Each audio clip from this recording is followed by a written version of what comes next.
Okay, so welcome, Suze. How have things been for you? Um, well, actually, to be honest, last week, or the week before, I had quite a low week, and yeah, just trying to pinpoint what what brought that on, because it's this year it hasn't like, because I do have some anxiety and depression, Mm-hmm. and so yeah, this year this has kind of been the first time that this has really hit me. I don't know where it's come from. Um, yeah, so I think it's something to probably Mm. work out. Mm. Yeah, Mm. yeah, Mm. yeah. Yeah, so it's not occurred before this year. So, um, so for this entire year, I haven't had anything, Right, but in the past I have. right. So, And how did that manifest? What happened with that? um, so the biggest time of the depression was around in 2016. Yeah, Lloyd and I went through quite a lot of stuff that yeah, year. yeah. And so it's been from that time on that I've kind of been off and on with Mm-hmm. it. And sort of mid last year, I realised that maybe it was around things that are going on inside me, but not being able to speak it out Okay, to anyone. And so that okay. kind of, you know, Like a put me down. suppression thing you're saying Yeah, that? yeah. Yeah. So yeah, but this time maybe it's been sort of similar on that line. So it's still trying to figure out, I guess, I don't know if it's the confidence to talk about what's going on, or trying to figure out the words that I need to speak Mm-hmm. to bring it out. Right. Yeah. Yeah. I don't know. There's a little bit of a confusion I'm picking. So is it the fact that I don't have the knowledge base to put words to it, or is it at a deeper level that I haven't quite found it yet to know what words to put to it? Yeah.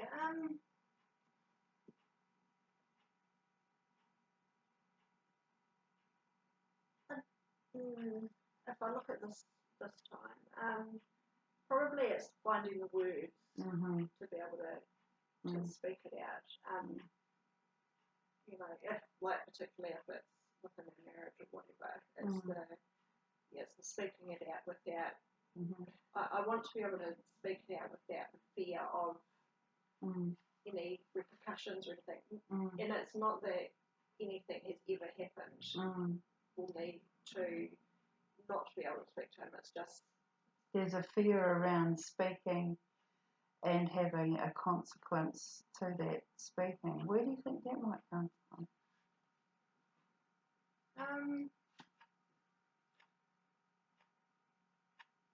I think a lot of, because I mean I have worked through some 12 steps and stuff, and I think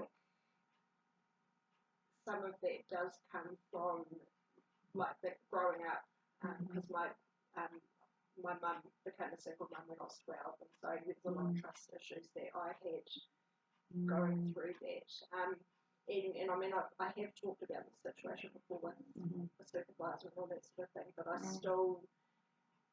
still find that when there's a specific thing that happens, I can't bring it up to him, like without, I guess I don't know, yeah, it might be a fear,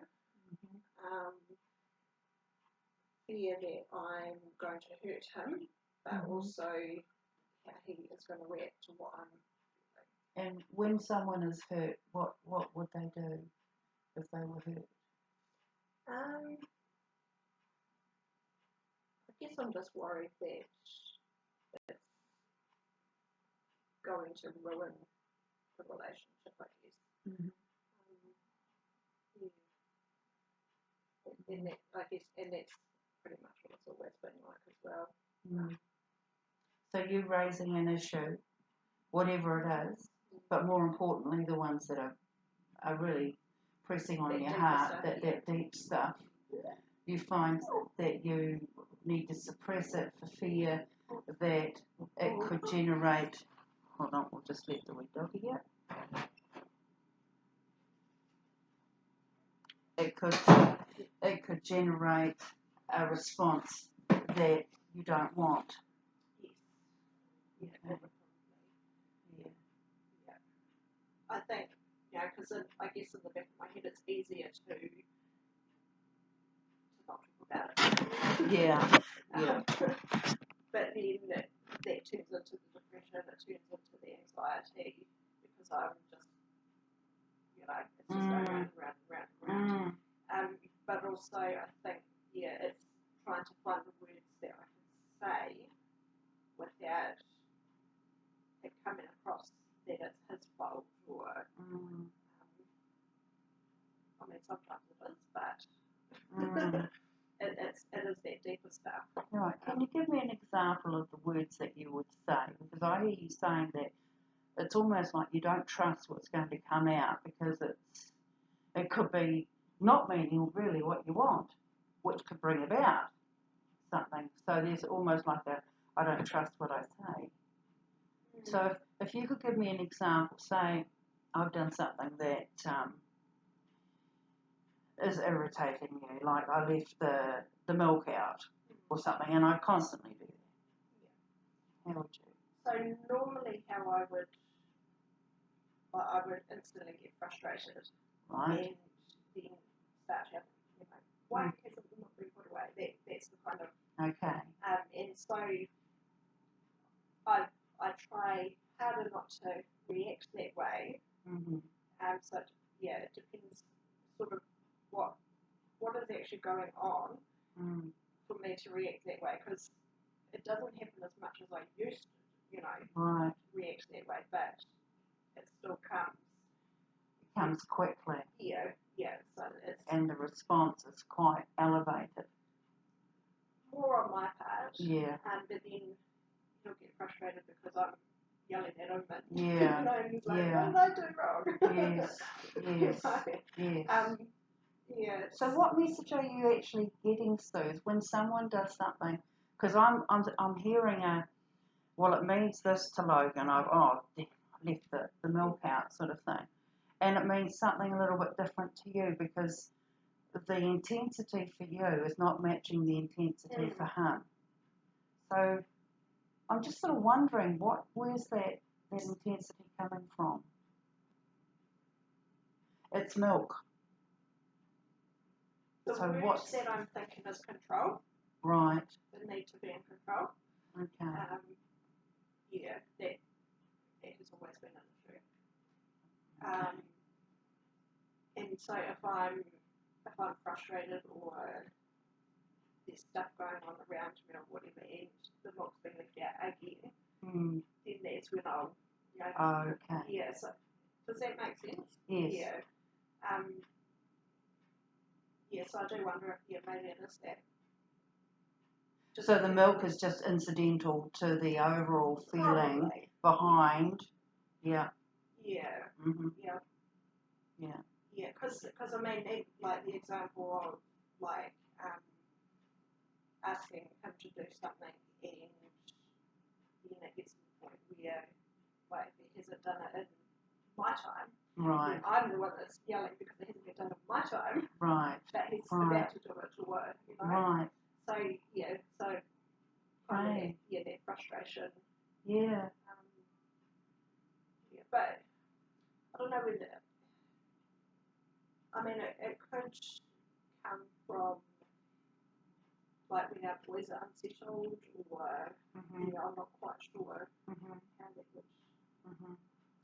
Well, as a child is unsettled, there's all the variables that go into why, how, who, which, what. There's a lot of uncertainty about raising children, so there's very little control. That's what I go. Even less than we actually think we have. Yeah. Yes. And even less so with Malachi. Yes. With his issues, and that. Like this morning was, I guess a good example that I was yelling and screaming at him to get out of bed because I wanted him to go to school today. But I also know that if I do that, he will shut down more. And so I was more frustrated, so I had to say to myself, I need to walk away. Okay. You know, and so It was good. when It dealing was with good. him, Yeah. with that, and then Yeah. it's just all these other tiny little things. So if the kitchen's a mess, then you know Mhm. everything's Right. so. It sounds to me too that it's almost like you're working at a certain vibration that's really, really quite high up here. Some people are sort of vibrating around here and stuff happens and they move backwards and forwards and hey, well, that's just life.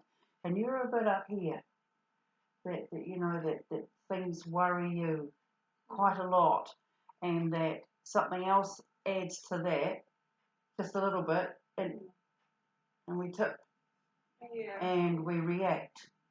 So that says about a vigilance, you know, that there's like an antennae of things have got to be right. Yeah. How do you feel about that? I'm just sort of throwing it out there. No,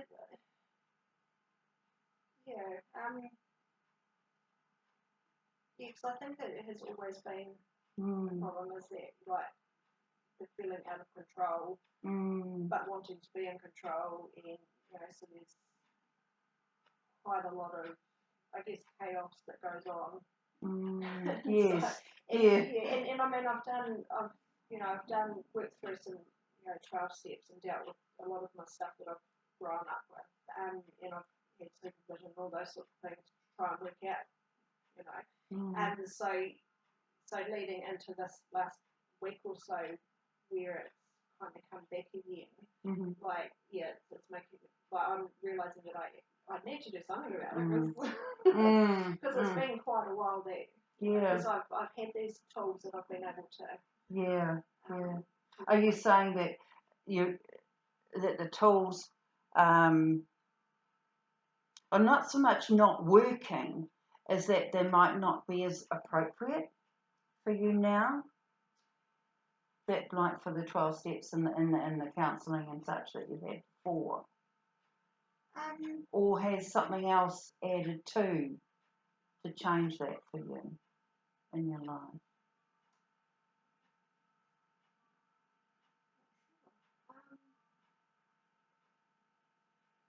I mean, it could be just that elevated sense of chaos that's going on that I kind of throw the toolbox out the window for that moment and then forget about it for a time. Where does this elevated sense come from, though? Something has got you to a different peak, a different pitch that will bring this about. This is an alternative to what you have.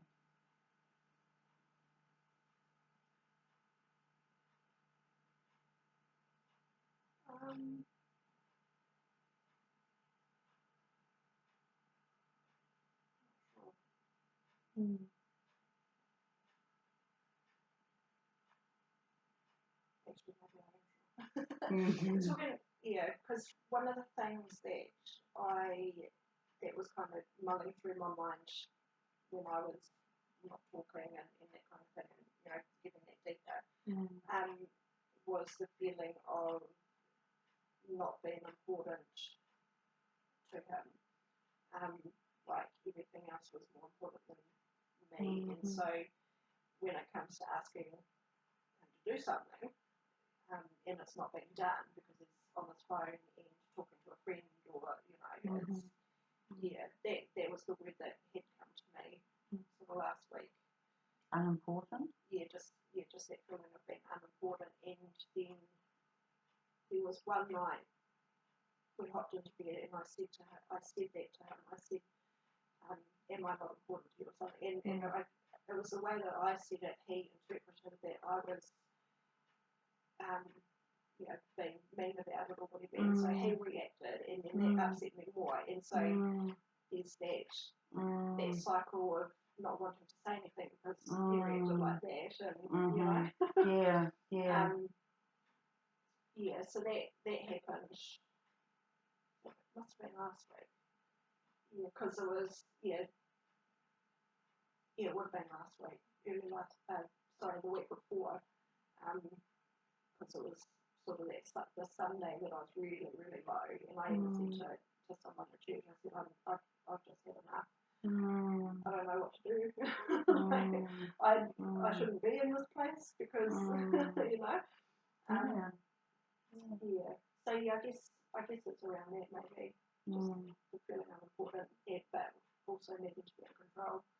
And needing to, I hear needing to find the words so you can express your voice of how you're feeling, but also get the validation back that you're so wanting.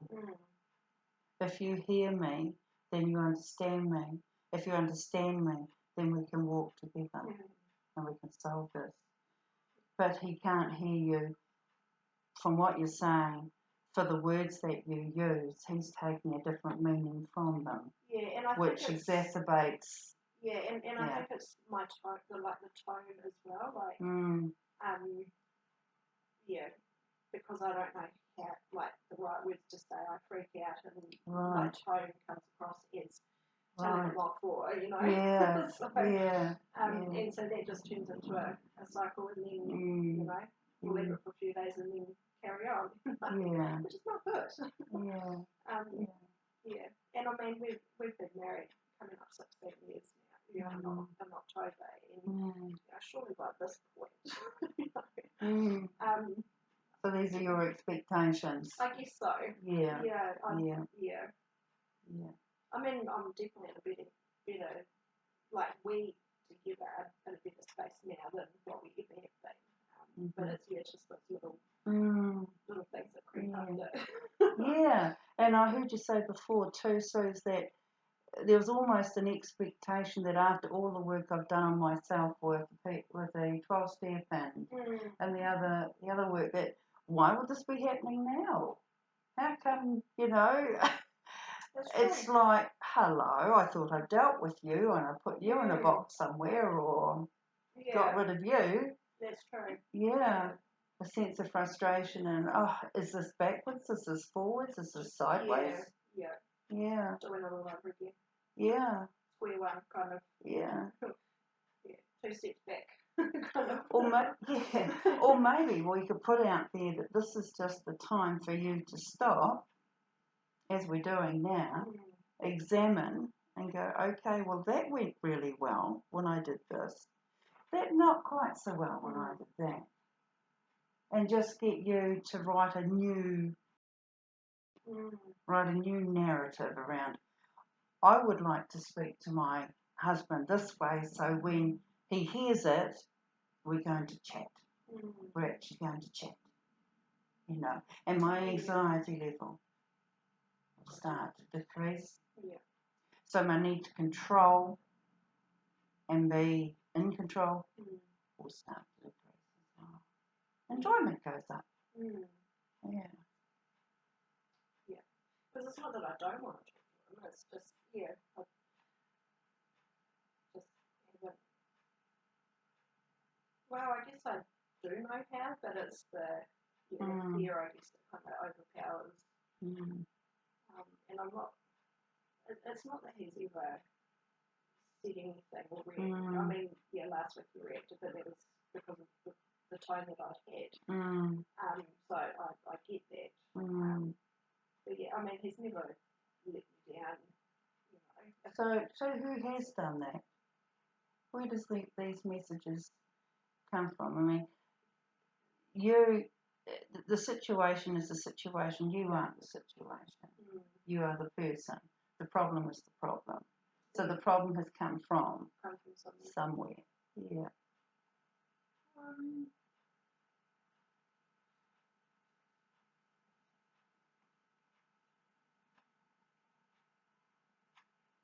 mean, I've always had trust issues. Because my dad left when I was 12, and so that kind of messed up mine and my mum's relationship. In what way? Just there. I mean, I guess I have a lot of her traits in that control and the need to be in control and that. So she became that, or she was that before, or she became more than of that? I think she's always been that. Yeah.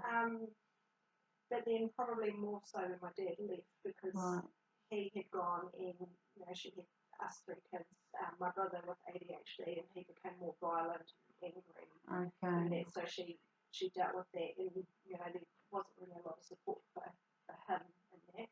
Right. And for me, I kind of had to take on the second mother role because my mum still had to work and that kind of thing. And so for a long time I resented her for that. But I have, I've dealt with that. And we do have a better relationship now, which is really cool. But yeah, I guess it's just that growing up with it. That's what I was saying.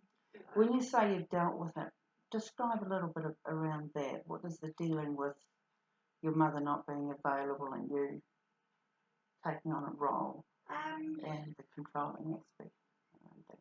I had to get to the, if that was with 12 steps, I worked through that with the counsellor. And one thing that she said to me was, you know that your mum did everything she could with what she knew, or how she knew, or something like that. And so that kind of pressed something into me that actually she did what she had to do at the time. And so I guess in a way it became an honour that I was able to support my mum through a lot of that stuff. So I mean, I've never really had a conversation with her about it. But I'm at a point now where I kind of share stuff that's going on. I guess probably still not that deeper stuff. So I'm really not sharing that deeper stuff with anyone. What do you think that would be about? Where do you think that would come from? I don't know. Just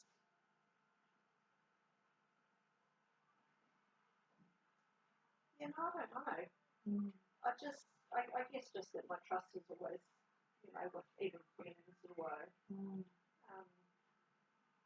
whatever, I've never really been able to share my feelings, those deep feelings. I can tell later if I'm feeling anxious or, feeling low. What would you like to tell him? What are the parts that you haven't shared that you would like to share that would create this different story for you with Logan?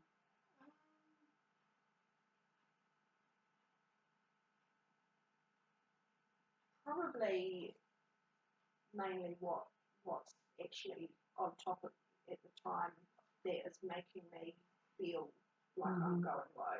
Yeah. One main thing around it is a friendship.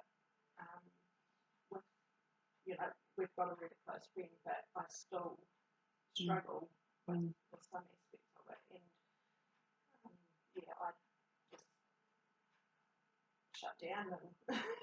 And what part do you struggle with? The fact that there is intimacy, or no. I don't know. Is this friend your friend or his friend? Both. Okay. Very close friend. There has been in the past the emotional attachment to someone else. And we've worked through that, and the friend that we've got now has been the same thing, but we have worked through a lot of that. But just every so often there's still a little niggly thing and so, but I'm afraid to kind of bring that up again because we've had those conversations, and I know, I know deep down that nothing's going to happen. I know that, but there's just something there that still nibbles away at times. Yeah. And I guess. Does that again buy into this trust situation with you? If you possibly. I thought I dealt with all of that as well. Because my dad left for a family friend with an affair. Okay. And she was close family friend. And so there's always that part of me in the back of my mind that could happen. But yeah, I don't know. I feel like I shouldn't be Mm. going through it again, like because we have had conversations about that. But then there are certain little things that happen. I can't pinpoint anything at the moment, but there are times when I feel like that, and it's like. So it's almost like I hear you saying that it's like you're back here again, and didn't I tick that off? Yeah. We're talking about the subject again, didn't we tick that off? Yeah. And I don't want to keep bringing it up to him as well because we just. So when you have to go back there, I don't know. when you have to go back there, so and go to a topic or situation that you've been before, what messages does that send you? Do you think you're going back again? What's your internal dialogue that's going on there? My first thought is failing, being a failure, I guess. Okay. Yeah. In what way?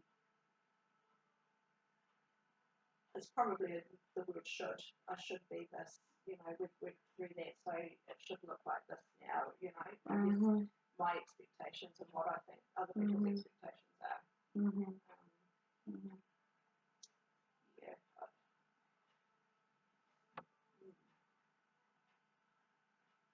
I just, and maybe I guess because I tend not to show like my emotional stuff. I don't cry and all those sorts of things. And I don't know why I'm afraid to. Don't know.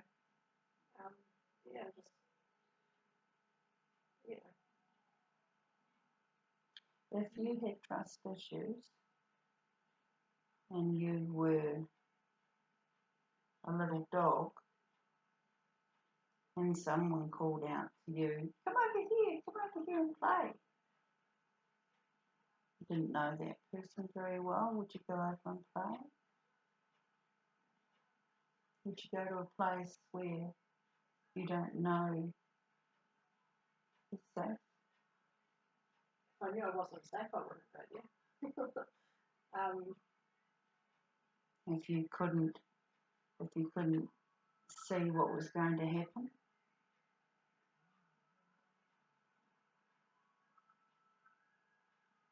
Yeah, no, I wouldn't go there. Because that's when the anxiety, like even just thinking about it and thinking about a situation like that, my anxiety starts to increase. It has just gone up. Because it's the unknown. And not being in control, I guess. I don't know what. Going to a place where we don't know is uncertainty.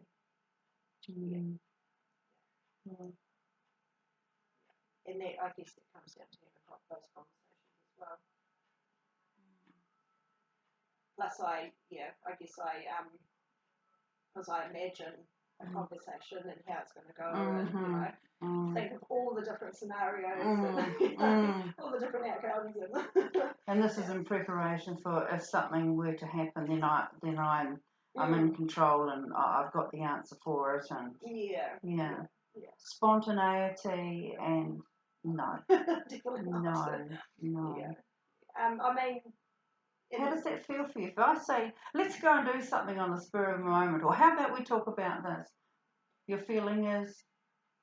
If we were to go and do something where I don't have to share my feelings or something like that, then I'd probably be fine. Like if we were to go out and have a coffee and it was just a get together, on the same level.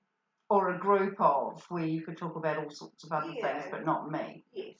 Right. That would probably. Yeah, definitely. But if it was that, right, we're gonna dive in and.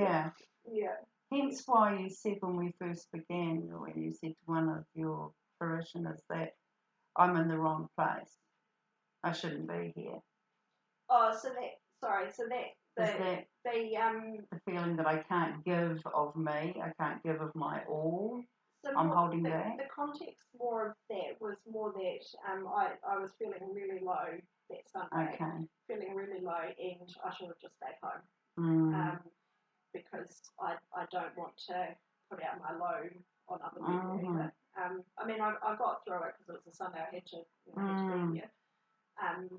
But yeah, it's because I know like the bigger picture of being here in Alexandria is the pastors. We are meant to be here. I know that because my faith in God, that that's huge as well. And everything when everything for me falls into place, I know that God is in it. And when it doesn't, when there's a little bit of a confusion or grey area. Yeah, that's when I guess when I get the anxiety and start freaking out about things. But I do I am better now at holding on to knowing that God has us in the right place, and so it's trying to keep telling myself, coming back to that. I know that I'm meant to be here. That gives you a strength. Yeah. A direction. Yeah. Definitely. And it sounds to me like it quietens and calms down that anxiety that threatens to rise without it, because God provides the control, God provides the purpose, God provides your meaning. Yeah. And when you get into a level that's personal and may not include God, then that's when it starts to get more anxious for you, when you go a wee bit deeper. That's what I'm sort of noticing. I'll use God, and that's wonderful.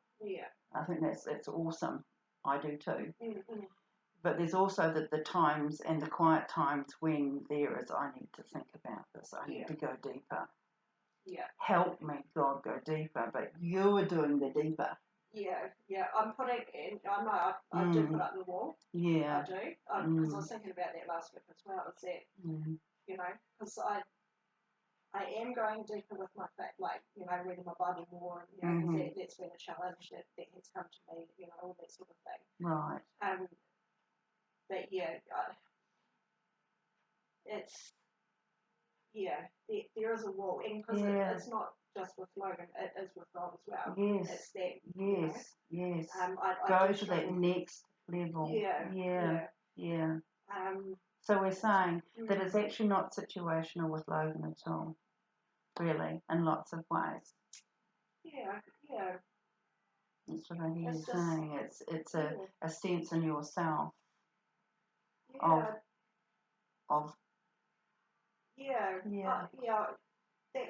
that would make sense. Because I don't know. I guess I'm afraid to, or I don't know. Because I realised that last week. Because one thing that I hold on to, so a couple of years ago I went to on a retreat, and a word. I can't remember how it came about, but the word that came to me about how I see God in my life is husband, not father, because of what my father, my father had been, and so, and then I realised last week that when I was struggling to get into my Bible reading or my spiritual aspect, that's kind of when I shut off from Logan as well. And actually speaking it out loud. Yes.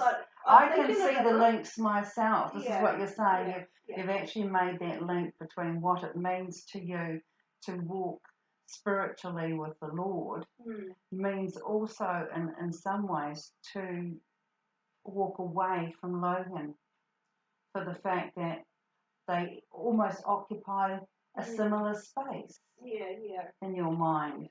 Because Father can't be there. And it's not it's very insightful. Because I know for definite, it's not meaning that I expect Logan to be God. Or, no. I believe that. It's just the way that has kind of what's the word? that's just kind of that connection that's come to me sort of in the last couple of years, is that you know, I've never been able to, you know, say you know. So how much has that impacted on my marriage is the question that you're possibly asking. If I call him husband because I can't call him father and I don't want to, and it's too painful to do that due to what's happened, then what role does it put my husband in? And then what role, therefore, am I to my husband? At that point.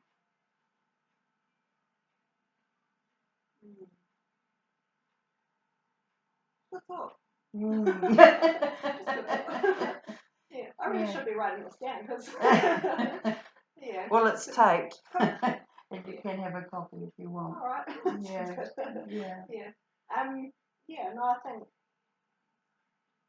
It's a really good thought, and so I think that is something that I need to talk to him about, and because I have talked to him about, like, you know, seeing God as husband and, you know, that sort of thing.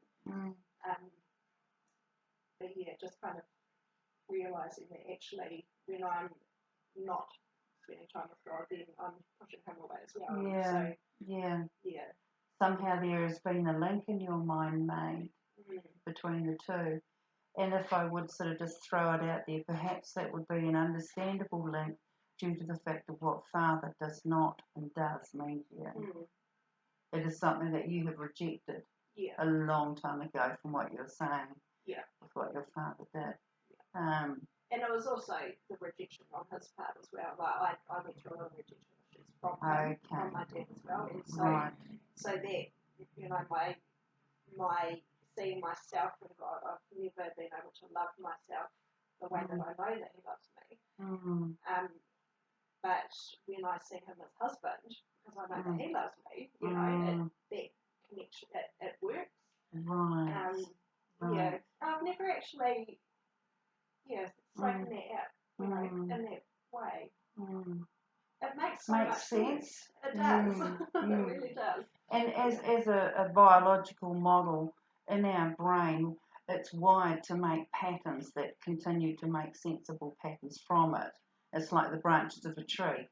A branch just doesn't suddenly go out that way because it wants to. It has a pattern in doing that, and then the branches stem off from there. There's always a path to it.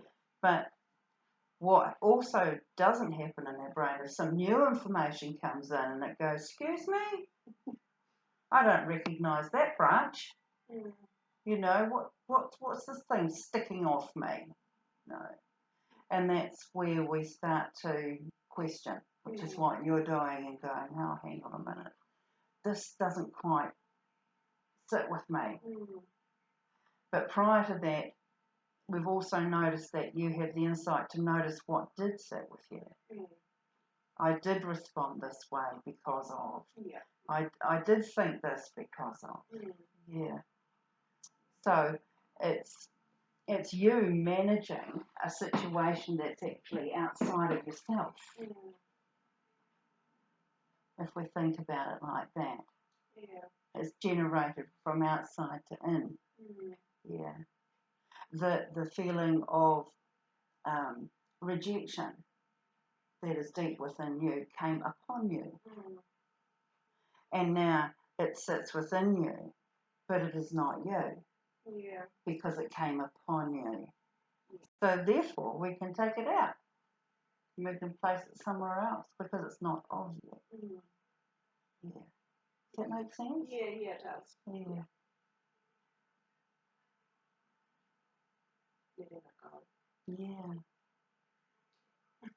Placing it where it belongs, at the foot of who it belongs to. That is saying it no longer owns me. That blob of rejection, that sticky black goo of rejection that I've carried, I'm going to take that goo and I didn't invite it in. It wasn't my choice. It wasn't your choice. Did you say, come on, rejection, we're going to have a party, we're going to have sadness, and we're going to have depression, and we might have some balloons? No, probably not. Now that's way too. It's way too exciting and uplifting. Yeah. No, you didn't invite all this along. Yeah. Mm. That's good. Yeah. And so the impulses and the reactions that happen when we are in a situation that triggers these things of feeling of uncertainty, doubt, is that rejection, is that the same place? We go back to the default. Mm. Yeah. That's where it becomes the cycle. Because we explored before, it's not actually the situation. It's not actually the engagement at that time. It's what it represents, is what I'm hearing you say. Yeah. The past voices. Yeah. Mm.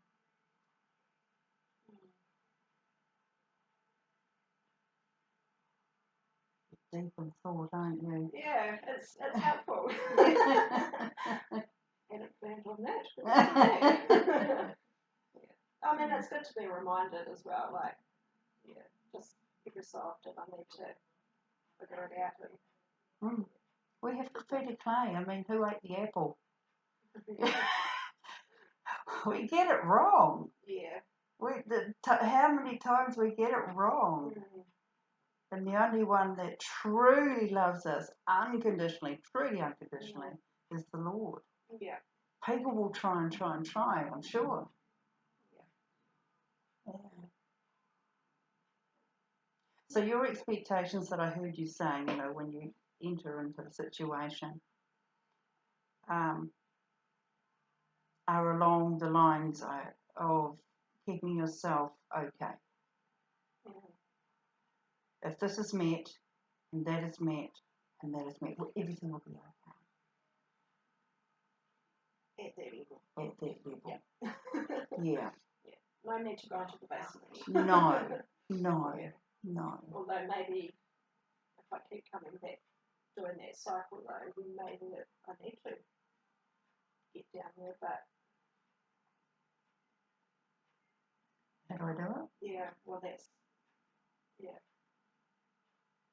How do you eat an elephant? A bite at a time. Yeah. Because all these things that make you Suze, haven't just suddenly happened like that. It's over time. Yeah. And I think grace needs to be extended in that. Yeah. Grace to you. Grace in your dialogue to others. Yeah. For the fact that what happened was not invited. So what is going to be uninvited is going to take that gentleness too. Yeah.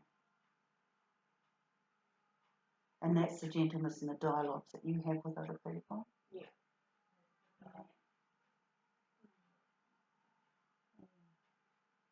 That's really helpful. Oh, good. I should go home and journal it.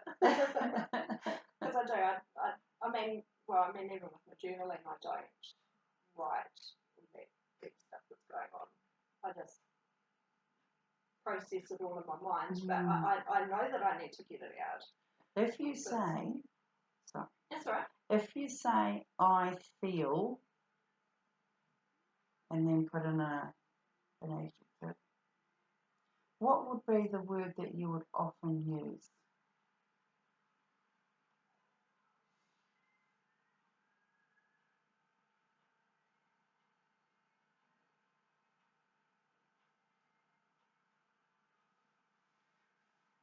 Probably okay. I feel okay. I feel okay. Mm-hmm. Yeah. I mean, yeah. Maybe I should try it for a few weeks and see. Just do a daily.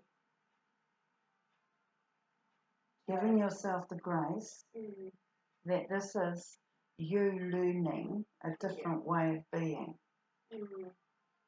And that's the academic part of it. I'm learning a different way of being. Okay, woohoo.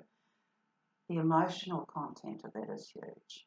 I'm letting go, therefore, of other ways of being. If I'm doing this and no longer doing that, and that takes courage. So, just gradually extracting and going a little bit deeper and opening it. Just a chink of light through that door. And then a little bit more. Yeah. That's all that you can want to do or manage. That's completely fine. That's okay. Yeah. Although hearing that's making me feel that feeling. Yeah. Yeah. Yeah. So when you get the feeling, which is the anxiety rising, okay, where do you feel it first? I'm feeling like it's kind of like a dizzy feeling, but it's kind of my heart's racing a little bit. Mm-hmm. And just kind of freaking out a little bit. Mm-hmm. Like, oh my gosh. So your thoughts run away, they become busy? I'm kind of losing what I'm thinking. Like it's kind of a sudden darkness, I guess, if that makes sense. Mm-hmm. Yeah.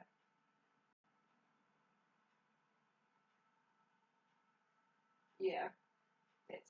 That's what it is right this moment. Is that, oh my gosh, I might have to go deeper at some point, Yeah. Yeah. So let's just get that off. Yeah. Yeah. There's definite physical symptoms for you, doesn't it? Manifestations. Yeah. Definitely. Yeah. And so I start to feel like I'm starting to feel cold and a little bit shivery and just the whole lot of it. Yeah. So, yeah. Have you learnt self-soothing? I have done like meditations and stuff. I use sometimes use Headspace and that, but I don't. I tend more to do that at night time, like as I'm trying, because the sleep, like going to sleep at night, can sometimes be like, particularly when the anxiety is happening. It will take ages to go to sleep. So listening to a meditation that will help me. I haven't used it during the daytime, and I think probably now it's harder to because my brain connects the meditation to sleep. So if I'm sitting there during the day, I'll probably fall asleep just listening to it. So, yeah. Have you heard of the scientist technique? No. The scientist technique is one where we find a subject that's very interesting and we want to have a look at it. We want to examine it, we want to test it and things like that. So when there's a sensation, the scientist goes, oh, that's interesting. I wonder where that comes from. Oh, look, it's gone into noise. Well, what can I hear in that noise? Now it's gone dark. Okay. I'm making little notes to myself. There's noise and there's dark. I'll talk about them later. I'll have a little wee chat to my cohorts later and we'll talk about this.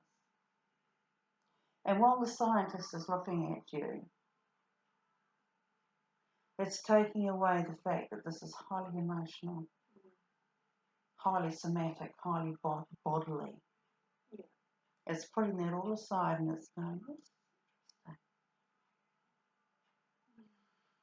big breath. Wow, this is happening.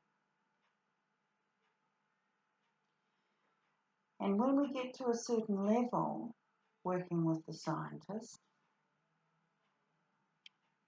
a little voice often comes in and it says, I'm not anxious. Where's it gone? I can't talk about it anymore. It's not here. Yeah. Yeah.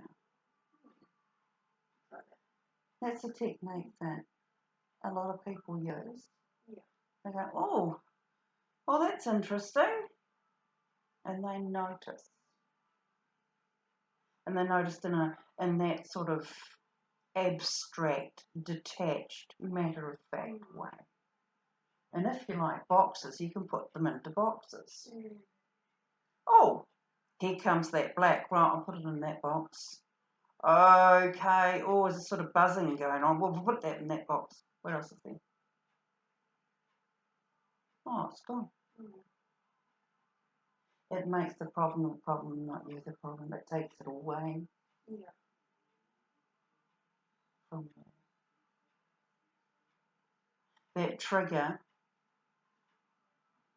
becomes less of a threat in time because it does not make that leap in your mind trigger to consequence, trigger anxiety, trigger fear, trigger which are the pathways it knows. Yeah. And it will go there. But if you start to detour it a little bit, gradually that path will become stronger. Yeah. What's your thoughts on that? Yeah. I could say that. Mm. The scientist. And you're a very practical person by what you're saying. You know, you have a focus, you know, and you like things to be achieved. So that's very pragmatic, practical. I perhaps could see that working for you. Yeah. And it takes all that emotional content that going deeper suddenly gives you. Yeah. Gives you space. Yeah. Sounds good. Yeah. I'm just looking at the time. Oh, we're 52. We don't have to do exactly an hour. Anything else that's come up for you? I think that's, yeah, I mean, that's brought up a couple of thoughts. So, Yeah. I know I need to get a supervisor. I can get somebody need a supervisor. It's just a matter of finding a really good one because I had a really good one in Wellington. So, Yeah. Yeah. Yeah. So no, that's really helpful.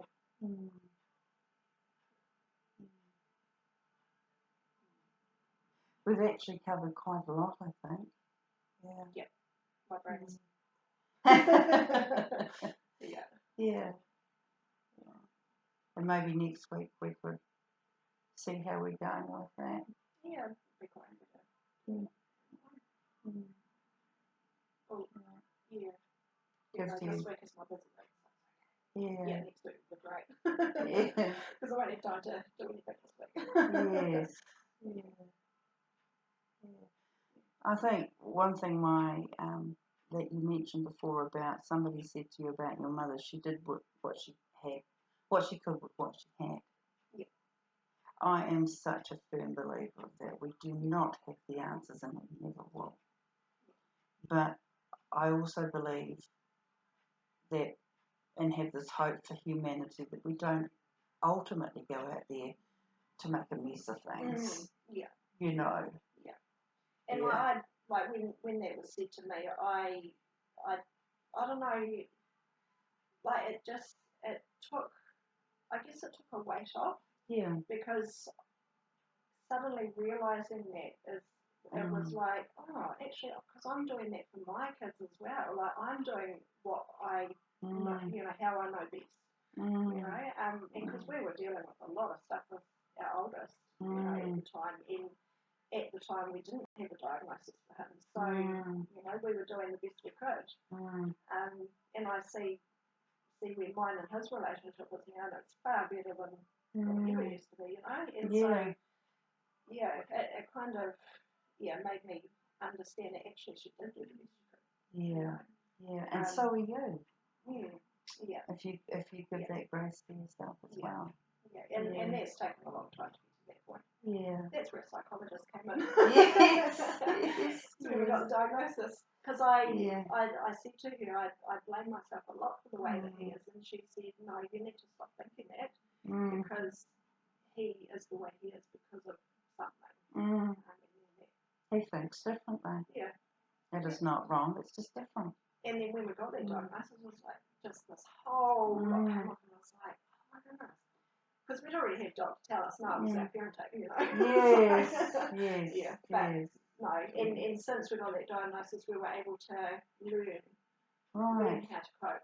Well, therefore, that is a good example for you, isn't it, for going forward with this situation? Absolutely. Yeah. Information, whether it be diagnosis or technique or whatever, is very forward thinking, and people, you know, increasingly get more tools as they seek them. You know, if you're asking the questions, why did that happen? What happened then? You know, cutting yourself some grace in the meantime. Oh, that went well. Not. You know, having a bit of humour in it too. Yeah. I remember raising some of my children and going, oh Lord, what am I doing here? Oh my God. You gave me these wonderful kids, but I have no clue. You know. Yeah, very much so. Yeah. And I think, like, with my mum as well, even having our first child, I, you know, suddenly, and this was before any counselling or anything, I suddenly had an appreciation for what she'd done for us, you know. Yes. The hard work. Yeah, like, and because my brother with ADHD, like, he was real hard work, you know, and I look at him now and I think, man, Mum obviously did something right because he's turned into an amazing man, you know, works well, you know. And so if there's that hope, my mum doing it on her own, there's hope for our boys having a couple, you know, working through this. So I've always held on to that. So, And the fact, I think, you know, we're in this situation where you've come to me and you're going, hang on a minute, let's talk about this. It's not just, let's follow the sinking ship. You know, I think there's water. Yes, there's water. Well, we just ignore the water. You know, I'm not saying that you have a sinking ship, but if there is an issue, avoidance is not always the best measure. And I prefer to be happy and joyful than absolutely. Well, good credit to you. Been there, done that. So yes. No, exactly. And I do take I am on medication. So I did in the last week I went back up to 2. I obviously not through the doctor, but I have been on 2 before, so I knew that would be okay. And I think that's helped. Okay. So Did you mark it on the calendar when you went up to 2? So no. Sometimes it might be a wee bit helpful because then we know the progression of the uptake of the. I think it was last. I think it might have been Wednesday, Thursday. Might have been Monday because it was when I was starting to come out of that low. Yeah, around about that time because the chemicals in our body take over. And I understand that as well. Because you know there are times where I think, I really don't want to be taking this, but then like even when I miss it, I know. And I just start slipping away. I want to take this one, you know. So I know that I need it. Yeah, there is no stigma. No. If you're a diabetic, you take your insulin. Well, that's the thing. And I've learned to, you know, just to accept it. This is a chemical wiring. This is a wiring that's different. Needs a bit of tweaking. So no, other than that, we're pretty good. Well, Feel better. Well, good. Thank you. You're very welcome. You're very welcome. And what would you think out of 1 to 10 on your level of anxiety at the moment?